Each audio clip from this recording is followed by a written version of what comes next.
Hi, Bronwyn. This is Sharon. I've had my sons helping me figure out how to make this recording for you using my screen activity and my voice. I am going into my opera workshop class, which doesn't really have any students participating on Brightspace, and I'm creating 3 questions. And I just want to show you, these are just the really simple options that you can create, and I'm sure you'll have much better luck with this if you fool around with it and if you like what you see. I'm having some success figuring out how to use the IPA that is in there. It may be a little limited, but most of the important symbols are there. So the first question that I created, and by the way, this is a whole quiz. So I went into assessments and I looked at the quizzes. And here's the quiz. I'm going to actually rename it if I can. Let's see. How do I rename it?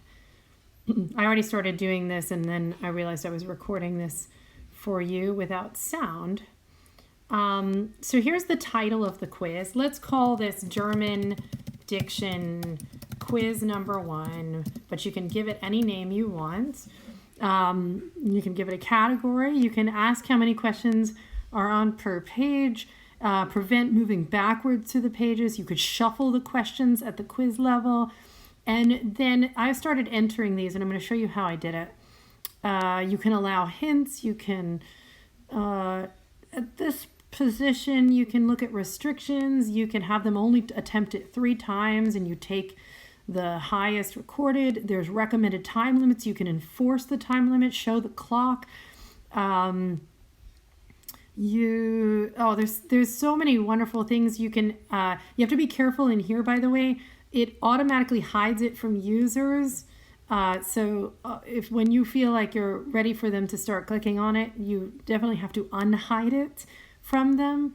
You can see how it's going to be graded, and you can export it automatically to the grade book if you want to. And you add the grade item so that it gets averaged into their grades. Anyway, there's a lot of little things there, so I'd just recommend sort of clicking and clicking until you find everything you want it to do.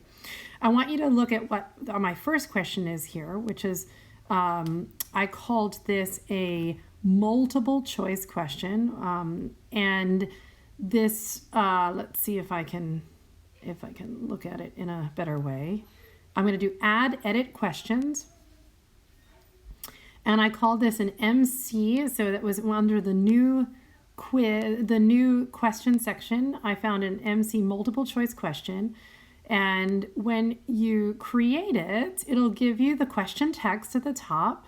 And you can, the way to get IPA into this question is to expand it with those arrows. I don't know if you can see because I don't have a mouse here, but there's that expansion all the way in the right hand of the corner. You see those arrows that go inwards? Well, those arrows that go outwards is what expands it. And it's from here that you can add special characters. You can change the font, and you can change a lot of it like a word processor. Okay, so I put, what does an H do to the preceding vowel? I gave 3 choices for answers. You can have more choices, or you can have fewer. And I put it closes it as the answer, and I had to select it over here as the right answer. Then you can choose whether you're going to randomize it. I would say don't randomize something like this if you want it to be close, open, nothing. It's like having at the last one be all of the above. You don't really want that to be the first thing that happens in the randomization. Okay, I gave it 1 point, and what you see on the side, the right side of the screen is what the student sees. So let's save that now. The next question that I've done is a WR, and that one is going to be a written response question. This written response question I have put in as cut and paste the following text into your answer, place literal translation below, IPA transcription above, and you must enable the HTML editor for student responses. So you can see on the right side of the screen, that is what's going to give them the option of using IPA symbols from the symbol list. So I'm going to save that for now, and then we'll answer these in a moment so you can see. Then I've made this third question is just a true false. I didn't have a nice dark ah. I don't know if you like using the dark ah or the bright ah, but I put, is this the correct IPA transcription of ALF? I just put an AOF. I put the answer is true, and it's a 1 question answer, okay? Then what I want to show you from here is I'm going to say I'm done editing these questions, and I'm going to go into my student view. So up by my name here, I'm going to view as learner, and I want to take this quiz. So I'm going to go to assessments and go to quizzes, and let's see what happens. I had already started it before I made this recording, so that's why it says I can continue it. I'm going to answer question 1. It closes. I'm going to answer it correctly. Then I cut and pasted in this way this Liebstumschönheit, and I put it into my answer here. Now the student, why is that not? That still is not giving me the HTML editor that I need here. So I don't know why that is, but I did ask for the student to get the HTML editor. Maybe I'll go back in and see. But let's say they didn't have it. Maybe some of this you could do.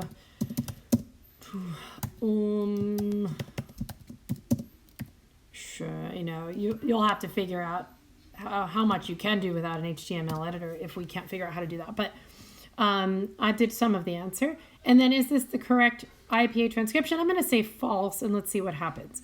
Submit quiz. You're about to submit. Once you press submit, you cannot return to your quiz. I don't know if I want to do that, but let's try it.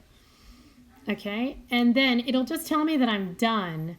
But the problem is it's actually not going to be graded because we had an open-ended one. So what you would have to do then is you would have to go into the class, and on the front page there's an ungraded quiz attempt, and so I would need to go in there and see how that student did, and so let's grade them, and I'm grading my first attempt. And when I go out here, I see that it graded that as correct, so I got already the 1 out of 1. This question is an old version as it was modified after the quiz was taken. That's why my Liebstumschönheit didn't work out with the IPA, because I had added that after I'd already attempted the quiz. But let's say I didn't quite get it right, so I'm going to give myself a 15 out of 20 for that. And then I got this one wrong, which already gave me a score of 0 out of 1. Now I'm going to publish this grade, and you can see that I got 16 out of 22, or a 72.3%. Is that correct? That's correct, because that Liebstumschönheit was so heavily weighted compared to those other simple questions. And so there, my grade is there, and I am done. I'm going to see if they'll let me take the quiz again, because I want to see now how the student can add IPA. And then that's all I'm going to suggest for today, but I hope that maybe, even if this isn't what you want,